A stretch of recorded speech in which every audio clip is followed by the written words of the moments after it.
Al Veneto serve un governatore, non un attivista. È un attacco frontale durissimo quello che i vescovi lanciano nei confronti di Luca Zaia attraverso un editoriale pubblicato sul quotidiano Avvenire in relazione alle proteste contro la sistemazione dei richiedenti asilo nei condomini di Quinto. Pare che il governatore del Veneto si senta ancora in campagna elettorale, si legge nel giornale della CEI in un corsivo, secondo noi, che esprime la linea editoriale della direzione. Anche ieri, continua l'articolo, Zaia non ha contribuito ad abbassare la tensione, anzi andando a solidarizzare con i cittadini di Quinto che sono arrivati a bruciare materassi per impedire l'arrivo di un gruppo di profughi negli appartamenti sfitti di un residence.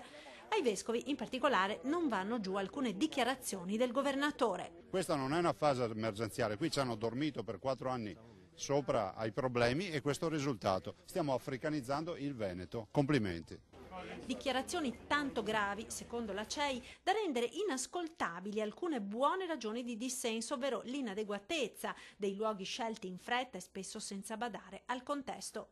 E quindi l'attacco finale dei vescovi al governatore con un appello: aizzare il fuoco della protesta può condurre in territori pericolosi, non serve al Veneto questa ondata di intolleranza, Zaia sa essere responsabile, sia governatore non attivista di partito.